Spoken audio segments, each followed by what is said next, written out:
কেউ বলেন গরম গরম সাদা ভাতের সঙ্গে আলু দিয়ে প্লেন মাটন কারি, আবার কেউ বলেন মটন কষা বাসন্তী পোলাও। এগুলো বাঙালির ঘরে ঘরে প্রায়ই বানানো হয়। এই রান্নাগুলোর থেকে একটু আলাদা মাটন কারি আমি আজ বানাবো। সঙ্গে থাকছে আমার নিজস্ব পরামর্শ, যা রান্নার সুগন্ধ এবং স্বাদকে বানাবে একদম নিখুঁত। নতুন কোনো পদ্ধতি বা নতুন কোনো উপকরণের প্রয়োজন নেই। ঘরে থাকা মশলা দিয়ে খুব সহজেই মুখ বদলের একটি রান্না। প্রয়োজন শুধু সঠিক সময়ে সঠিক উপকরণের প্রয়োগ। নমস্কার বন্ধুরা, আমি মনীষা টিউব কুকিং চ্যানেলে আপনাদের স্বাগত। শুরু করছি আজকের ভিডিও। বিহারি মাটন কারি বানানোর জন্য আমি নিয়েছি 700 গ্রাম মাটন। চর্বিযুক্ত মাটন নিলে খুব ভালো হয়। কোনো রকম ম্যারিনেট করার দরকার নেই এখানে, বা দইয়ের ব্যবহারও এতে হয় না। একটি কড়াইয়ে 70 ml এর কাছাকাছি সর্ষের তেল গরম করে নিচ্ছি।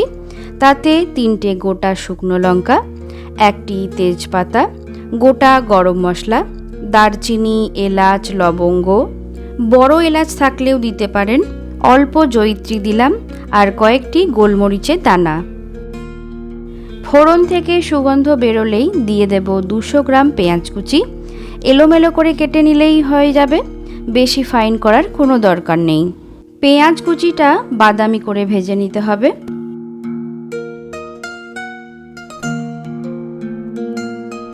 পেঁয়াজ কুচিতে বাদামি রং ধরলেই 4 থেকে 5টি চেরা কাঁচা লঙ্কা দিয়ে দিলাম। 2 থেকে 3 মিনিট ভাজা ভাজা করে নেব। এই পর্যায়ে দিয়ে দেব 15 গ্রাম থেঁতো করা রসুন এবং 10 গ্রাম মতো থেঁতো করা আদা। এখানে কোনো প্রকার মশলার পেস্ট ব্যবহার করা হয় না, আর স্বাদটা কিন্তু এখানেই লুকিয়ে আছে। এবার দিচ্ছি 3টে গোটা রসুন, যেটা এই রান্নায় একদমই বাদ দেওয়া যাবে না। রসুনগুলোকে পরিষ্কার দেখে দেবেন, যাতে কোনো প্রকার পোকা না থাকে। মশলার সঙ্গে এগুলোকে ভেজে নিতে হবে। 2টি ছোট ছোট টমেটো কুচি। আমি যেভাবে পরপর উপকরণগুলো দিয়ে যাচ্ছি ঠিক সেইভাবেই দিলে রান্নাটা ভালো হবে। সব মশলা একসঙ্গে ব্যবহার করলে ভালো হয় না। পেঁয়াজ কুচি, থেঁতো করা আদা, রসুন ভাজা ভাজা হয়ে গেলে মটন দিয়ে দিচ্ছি। পরিমাণ মতো হলুদ গুঁড়ো এবং লবণ দিয়ে নাড়তে হবে, যতক্ষণ না মাংসের সঙ্গে মশলা ভালোভাবে মিশে যায়। রান্নাটা পুরোপুরি ঢাকা চাপা দিয়েই হবে, গ্রাম্য পরিবেশে যেভাবে কাঠের উনুনে রান্না করা হয়। তবে সেই স্বাদ পেতে গেলে কাঠের উনুনে রান্না করতে পারেন। বন্ধুরা, আমার রেসিপিগুলো কেমন লাগছে অবশ্যই কমেন্ট বক্সে জানাবেন। ভালো লাগলে লাইক, শেয়ার এবং সাবস্ক্রাইব করার অনুরোধ রইল। দিয়ে দিলাম 1 চা চামচ জিরে গুঁড়ো, 1 চা চামচ ধনে গুঁড়ো, হাফ টিস্পুন ঝাল শুকনো লঙ্কার গুঁড়ো, 1 টিস্পুন কাশ্মীরি লাল লঙ্কার গুঁড়ো এবং আরও 50 গ্রাম মোটা করে কাটা পেঁয়াজ কুচি।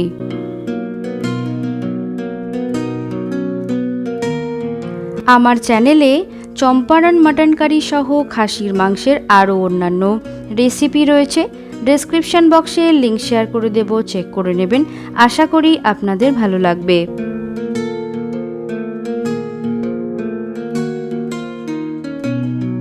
সব কিছু ভালোভাবে মিশিয়ে মোটামুটি 25 থেকে 30 মিনিট কষাতে হবে। এই সময় আপনারা চাইলে অল্প গাওয়া ঘিও যোগ করতে পারেন, খুব সুস্বাদু লাগে, তবে এটা অপশনাল। পেঁয়াজ গলানোর জন্য 10 মিনিট ঢাকা দিয়ে সেদ্ধ করার পর 1 চা চামচ মিট মশলা বা মাটন কারি মশলা দিতে পারেন।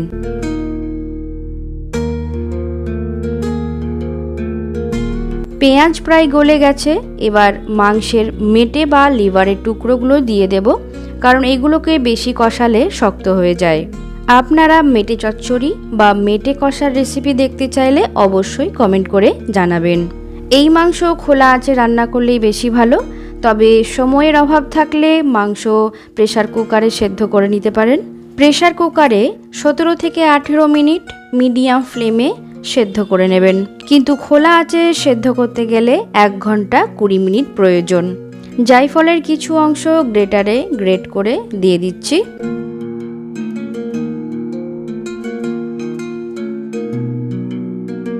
ভালোভাবে সব কিছু মিশিয়ে গ্রেভির জন্য জল দিতে হবে। এবারে জল অবশ্যই গরম হওয়া দরকার, এতে তাড়াতাড়ি সেদ্ধও হয় এবং কালারও ভালো আসে।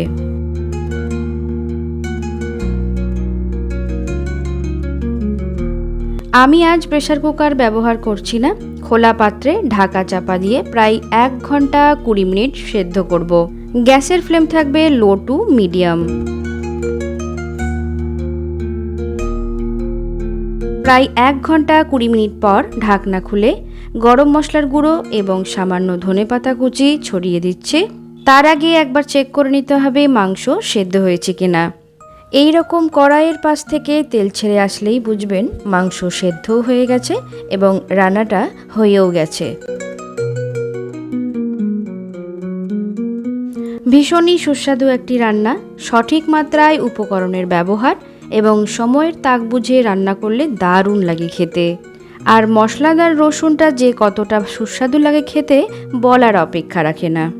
তাহলে বন্ধুরা, তৈরি হয়ে গেল আমাদের আজকের recipe Bihari style mutton curry. রুটি ভাত সব কিছুর সঙ্গেই অসাধারণ লাগে খেতে। আজকের মতো বিদায় নিচ্ছি। ভালো খান, সুস্থ থাকুন আর টিউব কুকিং চ্যানেল দেখতে থাকুন। বাই।